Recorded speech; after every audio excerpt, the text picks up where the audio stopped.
Happy Mother's Day to you, especially all the mothers out there who live on a bus, own a bus, or converting a bus, or are dreaming about owning a bus. This day's for you. Happy Mother's Day. And being Mother's Day, we're not going to do a whole lot of projects on the bus today. We're going to go spend some time with Tracy's family later. But there is one project I wanted to cover today, because there's some problems with the bus when we're in the stage we're in now that all of us deal with. And that's metal fabricating. We can't afford to buy a $1,000 welder. We can't hire a welder to do all of our projects.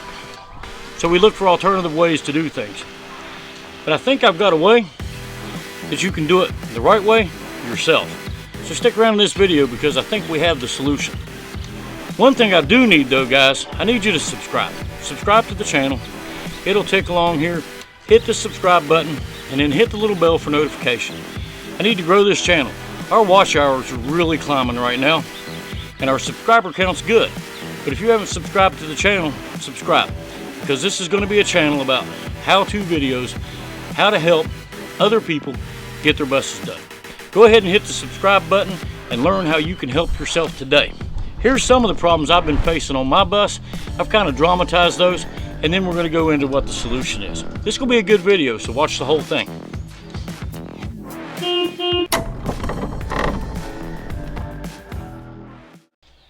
But I really need to take this out of the bus roof, and I don't know how. What am I supposed to do? Here's another one of those things that's just driving me insane. I got to get this door to be one solid piece and cut all these out and hinge it out where I can open it like a house door. How am I supposed to get that done? I don't think I can do that with rivets and tape. You take this window out of this door and cover this with something. Gosh, I don't know what I'm going to do here. What am I supposed to do? And how am I supposed to cover that and make it look good?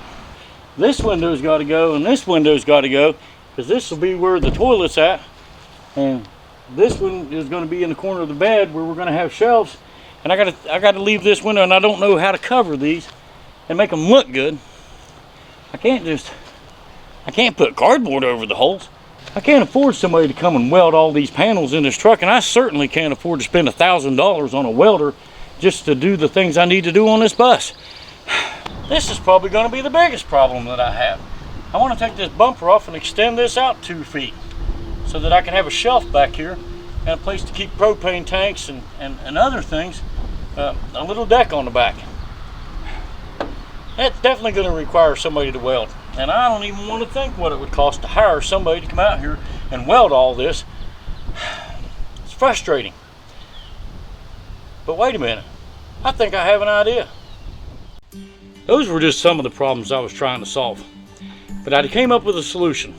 The most affordable way for everybody in the Skoolie world to solve these problems on their own bus without having to spend a fortune paying a professional welder to come and do these jobs. If you're willing to spend a little bit of time and learn a little bit, I think I have a solution. Stick around in this video and I'll show you how this solution is going to work for you.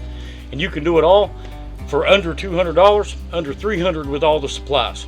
Stick around, I think you're going to like this one. There are so many things that need to be done on these buses, and one of the things that always comes up is welding. And farming that out to someone else because I don't have a welder, or I don't know how to weld, or I can't afford to get a welder. I'm not going to spend that kind of money just to weld a few things on my bus. You don't need a high-end welder in order to weld on your bus. Hey, I was going to move to the beach and never do any of this again. Famous last words, here I am doing it again. So today's episode is going to be about showing you an affordable way to get a welder and learn how to weld. Don't be afraid of it. So today we're going to review a Harbor Freight welder, but not the one you think of. This thing has such high reviews. It's a gasless welder. It's a flux core welder. So be prepared for the argon bullies to come along and tell you that flux core wire doesn't weld as well. Yes, it does. Professional welders are just blown away. It's really doing a really good job. One guy built an entire sawmill with flux core wire and hasn't had a weld break on it yet. So if you've got a nice welder and you've got an argon setup, that's great. I agree. A 240 welder has a better duty cycle. and you can weld longer with it. But hey, flux core has been around a long time, and it's here to stay. If you don't like change, I'm sorry, but I'm not going to engage in arguments with anyone on which one's better. And you can put 1/4 inch steel together without issues with this welder I'm going to show you today. So without further ado, let's move over and I'll show you the setup that you need to get started in welding. Basically, everything you need to weld on your bus is right here. You don't need a huge setup. This is the welder that we're going to cover today. This is the Titanium Flex 125. It is a 90 amp welder that you pick up at Harbor Freight for $199. I went down there and joined their club, so they gave me 20% off of the welder, which offset my club membership. So this thing's small, compact, lightweight, runs on a 120 outlet. Also picked up an auto darkening welding hood. If you decide to do this, get the auto darkening hood. You don't need to buy the $300 hood with the flames on the side, but the auto darkening hood allows you to look where you're about to strike a weld, and when it strikes, it auto darkens, so you don't have to guess where you're starting at. So that, I think, was $45, $44. And then this bucket is basically everything else you need to get welds on your bus. You have to have welding gloves, and be very careful when you're picking them up that they are for MIG and not the cheap little thin gloves that you can use to TIG weld. You want something that works with a MIG because it generates some spatter. A slag hammer, really cheap. I think I paid $4 for it. You need a wire brush. This is just to clean your welds up and see how you are. You can use a grinder and wire brush everything, or we'll show you later, you can grind your welds down smooth with the metal so that everything's good. And don't worry, I'm going to step by step show you how to weld today. And like I said, I'm not an expert, so you'll have more to learn after you watch me. But it is a good start, and you can put a quality weld and put things on your bus. Help you put your deck on the top, help you get your solar panels mounted correctly. If you're early in the stage, you could pick this welder up right here and fill all the holes in the floor. I used a JB Weld because I wanted to show people an affordable way to do that didn't weld. But then I decided, you know what, I'm going to pick a welder up. I've got things to do. I don't want to borrow one. So you could have filled all the holes in the floor with a weld with this welder. A couple other things you need are some clamps, different sizes. These are just little 3-inch clamps that I'll use for what I'm going to show you today. I have clamps. They're in that god-awful mess of a building, and it would take me longer to dig through there and find anything than it would to drive all the way to Home Depot and buy a $3 clamp. Cutoff wheels. I've shown those to you before. I'm a big fan. Now, some of the consumables that you have with a MIG welder or a flux core wire welder is you have the welding tips, the contact tips, and this is a .30. 030 is the wire we're using, so we have a 030 contact tip. Eventually those get slagged out, burn up. And also then you want the flux nozzles. A lot of these cheaper welders, including Lincoln, which is a really good name, puts a MIG tip on a gas on or a flux core only welder. Don't understand it. You can't see where the wire is at, and I'll show you how that's set up later. This actually comes with a flux core tip. Need a couple paint pins, or you can use soapstone to mark your steel where you're going to make your cuts. And of course, flux core wire. This welder came with flux core wire. Has no name on it. It's just a generic flux core wire, made in China somewhere. The guy I saw, one of the guys I saw welding on YouTube with this welder, was like, "Oh, it's okay." Another guy said that, you know, get a better wire, so I went ahead and picked up a spool of Lincoln. This is a 1-pound spool of wire, and this is your welding wire that causes your welds. Let's unpack this bad boy and show you what comes in the box. It's a really compact welder that Harbor Freight's put together. This welder comes complete. You've got an instruction book, owner's manual, and some examples of welds and what went wrong with the welds, a quick start guide. It does come with the spool of wire, like I mentioned, from China, and I'm sure the whole welder comes from China. But here's what's really going to impress you the most. There's your whole welder, 15 pounds.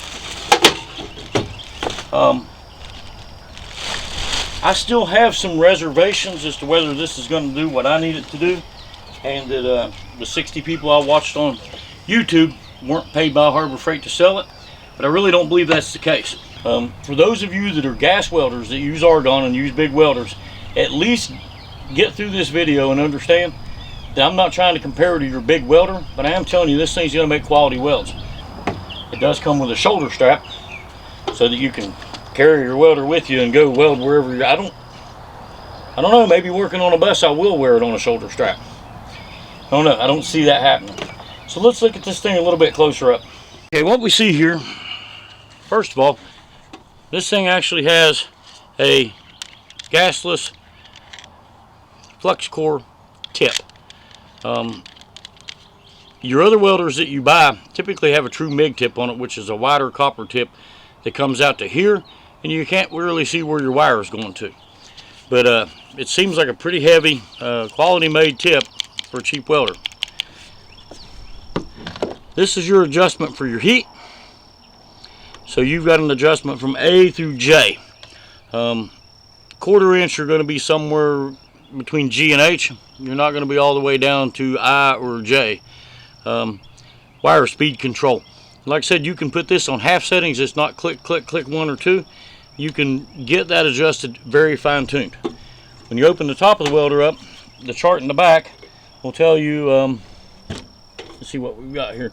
On an 030, if we're doing a 16 gauge metal, we want to set the heat to 5 and the wire speed to C, or the heat to C and the wire speed to 5.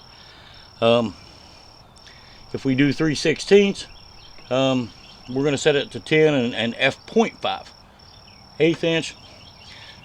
Clearly watched a guy weld 1/4 inch steel with this thing. He chamfered the cut a little bit and clearly made a good weld. So let's look at the inside of the welder now. This is where we put our wire spool in here, and this is how we feed our wire through.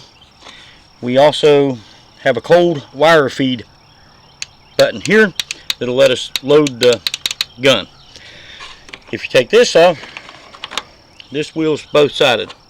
You got a 030 and a 035. You just flip the wheel over. That's 035. That's 030. Kind of neat that you can just change the wire. Kind of a nice feature on a cheap welder. So that's in. We'll talk about duty cycle for just a minute. That's really the difference between the 120 and the 240 welders. The duty cycle on this welder at 30% use at 90 amps for 10 continuous minutes is 3 minutes welding, 7 minutes cooling down. This welder does have thermal protection in it, so that if you over weld, it's going to shut off, a light's going to come on. You leave it plugged in, let the internal fans cool it. When it's cooled down, you can weld again. It is an inverter welder. It has an inverter in it that inverts the AC to the DC current, and that's where you get the 15-pound welder. The older welders that you saw that were flux core had a big transformer in them, and they were 40-pound welders. This thing's small. The inverter really makes a difference in it. We'll go ahead and get this welder set up, and then we'll make some welds and show you what it can do. I don't know how much the welder is going to talk over top of me because it's making noise now. Simply take your screw out, take this off. You want your wire to feed out of this welder counterclockwise, like this. Our sticker out of the way. We put our holder and our spring back in, and we'll just simply thread that to the top of the threads. That should be enough tension. Now we'll start the wire through this tube. We'll open the wheel up. What we want to do is get this lined up with this hole.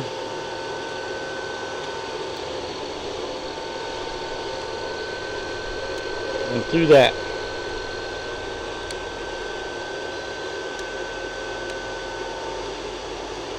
A bit of a pain because I don't see as well as some of y'all do.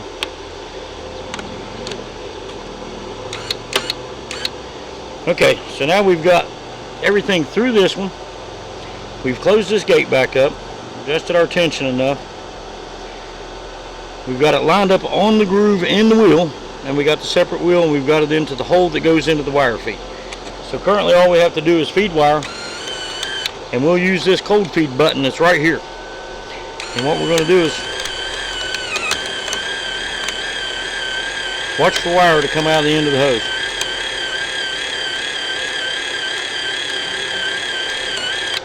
And there's our wire. Now the welder is set up and ready to weld. I put a couple little beads on this sheet just to get my temperature right. Not sure it's right yet. I got to learn the welder, and that's one of the tricks. Get you some scrap and really try to learn how your welder operates on speed and how it operates on wire speed and heat. But I'll go ahead and run a bead down through here and see how bad it can look. It's been 5 years since I've welded. Never was a professional welder, but I did a lot of welding around the farm and got pretty good with my old welder. I'll have to learn this one. When you weld with a flux core wire welder like this one, you want to stay about a ½ inch from your workpiece with your tip. You got to be real careful that you don't weld the tip to it or weld into the clamp. Or you'll replace the tip kind of like I'm going to here in a minute. You want to hold about a 15-degree angle. Basically anything that's got flux core, you drag through the weld. Keep your head off to the side a little bit, and then you'll be able to see the channel that you're welding in.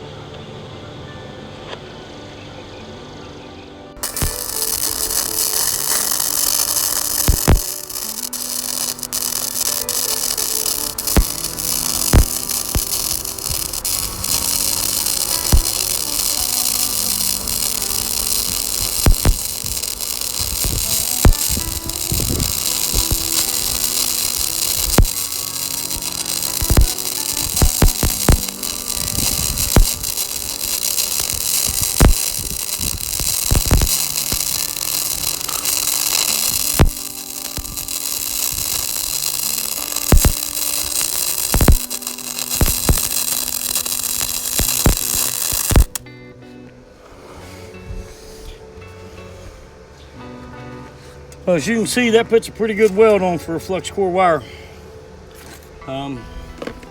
Certainly haven't learned all of my temperatures yet, but I'm getting a pretty good weld.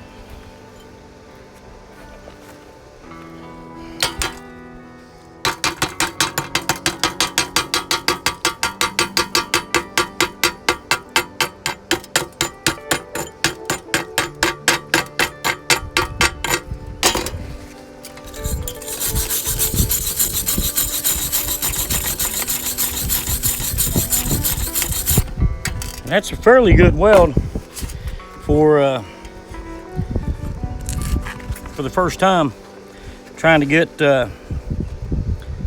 used to a welder. I think that about anybody who could buy this welder would learn how to weld with it in no time.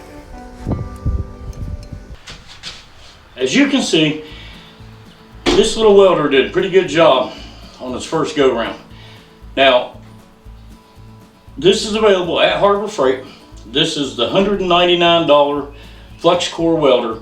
So for under $200, you can be welding everything you need to weld on your bus.